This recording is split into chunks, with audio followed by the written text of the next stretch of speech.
Indian cricket ടീമിലെ പ്രമുഖ താരങ്ങളെല്ലാം ഇത്തവണ വിജയ് ഹസാരെ ട്രോഫിയിൽ കളത്തിലിറങ്ങിയിരുന്നു. വിരാട് കോഹ്ലിയും രോഹിത് ശർമ്മയും എല്ലാം ആദ്യ റൗണ്ട് മത്സരങ്ങൾ കളിച്ച് വിശ്രമത്തിൽ പോയപ്പോൾ ഇപ്പോഴിതാ KL രാഹുലും ഹാർദിക് പാണ്ഡ്യയും തിലക് വർമ്മയും അക്ഷർ പട്ടേലും സഞ്ജു സാംസണും എല്ലാം കളിക്കാനെത്തിയിരിക്കുകയാണ്. T20 ലോകകപ്പിന് മുമ്പ് ഇന്ത്യക്ക് സന്തോഷം നൽകുന്ന പ്രകടനമാണ് താരങ്ങൾ പുറത്തെടുത്തിരിക്കുന്നത്. ന്യൂസിലാൻഡ് ഏകദിന പരമ്പരയിലെ ഇന്ത്യയുടെ പ്രധാന വിക്കറ്റ് കീപ്പറായ KL രാഹുൽ ഭേദപ്പെട്ട പ്രകടനമാണ് കാഴ്ചവെച്ചത്. 5-ാം നമ്പറിൽ ബാറ്റ് ചെയ്ത രാഹുൽ 28 പന്തിൽ 35 റൺസ് നേടി. 4 ഫോറുകളും ഒരു സിക്സും അടിച്ചാണ് രാഹുൽ മടങ്ങിയത്. ഇന്ത്യയുടെ വെടിക്കെട്ട് ഓൾറൗണ്ടറായ ഹാർദിക് പാണ്ഡ്യ ബറോഡയ്ക്ക് വേണ്ടി കളത്തിലിറങ്ങി വെടിക്കെട്ട് ബാറ്റിംഗ് പ്രകടനം തന്നെ നടത്തി. 92 പന്തിൽ 133 റൺസാണ് ഹാർദിക് നേടിയത്. 8 ഫോറുകൾ അടിച്ച ഹാർദിക് 11 സിക്സുകളും പറത്തി. 144.57 സ്ട്രൈക്ക് റേറ്റിലാണ് ഹാർദിക്കിന്റെ വെടിക്കെട്ട് ബാറ്റിംഗ്. 68 പന്തിൽ 3 അക്കം കടന്ന ഹാർദിക് ഒരു ഓവറിൽ 5 സിക്സും ഒരു ഫോറും അടക്കം 34 റൺസും നേടി ആരാധകരെ ആവേശത്തിലാഴ്ത്തി. പാർത്ത് റെക്കാർഡ് എറിഞ്ഞ 39-ാം ഓവറിലായിരുന്നു ഹാർദിക്കിന്റെ താണ്ഡവം. 71-5 എന്ന നിലയിൽ ടീം തകർന്നു നിൽക്കവേ 7-മനായാണ് ഹാർദിക് ക്രീസിലെത്തിയത്. വൻ തകർച്ചയിൽ നിന്ന് ബറോഡയെ രക്ഷിച്ച ഹാർദിക്കിന്റെ കരുത്തിൽ അവർ 293 റൺസിലെത്തി. ബറോഡയുടെ ക്യാപ്റ്റൻ കൃണാൽ പാണ്ഡ്യ 50 പന്തിൽ 23 റൺസാണ് നേടിയത്. ജിതേഷ് ശർമ്മക്ക് 17 പന്തിൽ 9 റൺസ് എടുത്ത് മടങ്ങേണ്ടി വന്നു.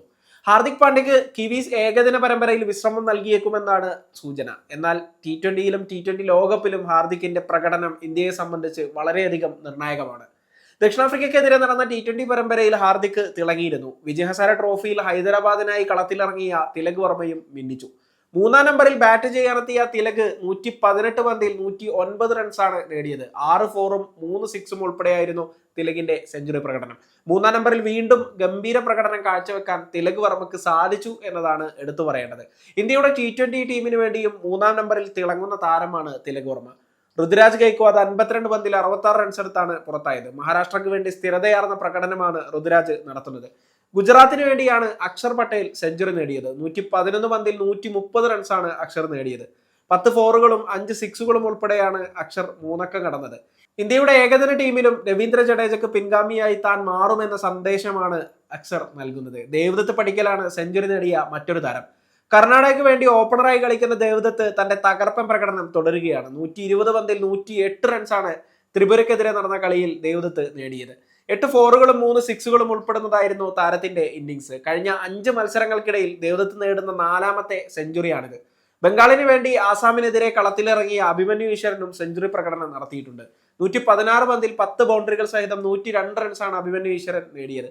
ഇന്ത്യൻ താരങ്ങളെല്ലാം ഫോമിലേക്ക് എത്തിയത് ടീമിന് വലിയ ആത്മവിശ്വാസം നൽകുന്ന കാര്യമാണ്. എന്നാൽ ആരെയൊക്കെ തഴയും ആരെയൊക്കെ പരിഗണിക്കുമെന്ന വലിയ തലവേദനയാണ് സെലക്ടർമാർക്ക് മുന്നിലുള്ളത്. T20 ലോകകപ്പിലും ഇതേ മികവ് കാട്ടി കിരീടം ഇന്ത്യ നിലനിർത്തുമെന്ന് തന്നെ നമുക്ക് കരുതാം. സമയം മലയാളം വാർത്തകൾ ഇനി ടൈംസ് ഓഫ് ഇന്ത്യ സൂപ്പർ ആപ്പിലും. ഇതിനായി പ്ലേ സ്റ്റോറിൽ നിന്നോ ആപ്പ് സ്റ്റോറിൽ നിന്നോ times of India app install ചെയ്യൂ. മലയാളം ഭാഷ തിരഞ്ഞെടുക്കൂ.